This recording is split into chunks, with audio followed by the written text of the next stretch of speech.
Jenis penyakit yang bisa menyerang jantung dan pembuluh darah. Jantung dan pembuluh darah bekerja sama untuk mengalirkan darah yang kaya oksigen ke setiap sel dalam tubuh. Jantung berperan memompa darah sedangkan pembuluh darah yang menyediakan jalur untuk mengalirkan darah. Pembuluh darah sendiri terdiri dari jaringan interkoneksi arteri, arterior, kapiler, penula, dan vena.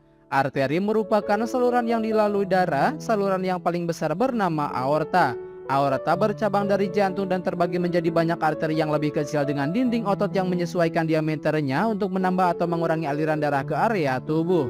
Kapiler merupakan pembuluh bercabang dan berdinding tipis yang memberi makan jaringan dan mengumpulkan limbah untuk dibawa kembali ke paru-paru, hati, dan ginjal untuk dibuang. Penyakit yang menyerang jantung dan pembuluh darah disebut juga dengan penyakit kardiovaskular. Biasanya terjadi karena adanya penumpukan timbunan lemak di dalam arteri dan peningkatan risiko pembekuan darah. Berikut adalah jenis penyakit yang bisa menyerang jantung dan pembuluh darah.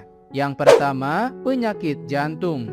Salah satu penyakit jantung adalah aterosklerosis atau penumpukan plak di arteri yang menyebabkan arteri koroner dan penyakit arteri perifer. Penumpukan ini mempersempit arteri sehingga membuat darah sulit mengalir. Bahkan, gara-gara ini bisa terjadi pembekuan darah yang bisa menghalangi aliran darah sehingga menyebabkan serangan jantung atau stroke. 2. Serangan jantung. Serangan jantung terjadi saat aliran darah menuju jantung tersumbat oleh gumpalan darah akibat pembekuan darah.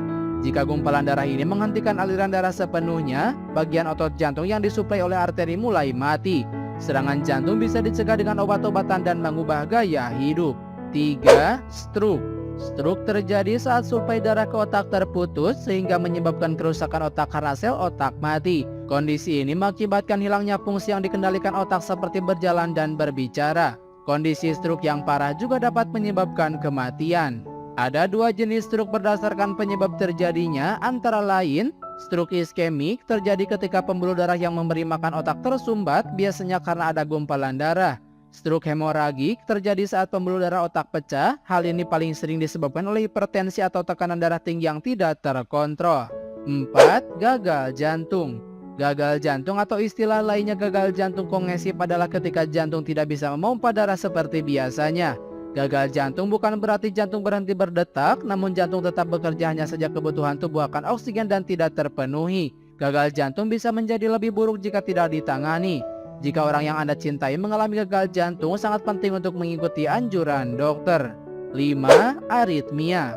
Aritmia adalah penyakit yang ditandai dengan irama jantung yang tidak normal, bisa lebih lambat atau bradikardia atau lebih cepat takikardia. Aritmia akan memengaruhi kinerja jantung karena dengan detak jantung yang tidak teratur, jantung mungkin tidak dapat memompa cukup darah untuk memenuhi kebutuhan tubuh. 6. Masalah katup jantung. Ketika katup jantung tidak cukup terbuka untuk mengalirkan darah sebagaimana mestinya, kondisi ini disebut stenosis. Ketika katup jantung tidak menutup dengan benar sehingga memungkinkan darah bocor, itu disebut regurgitasi. Jika selebaran katup menonjol atau prolaps kembali ke ruang atas, itu adalah kondisi yang disebut prolaps. Satu lagi masalah pada katup jantung yakni atresia, di mana katup tidak terbentuk dengan benar atau hilang.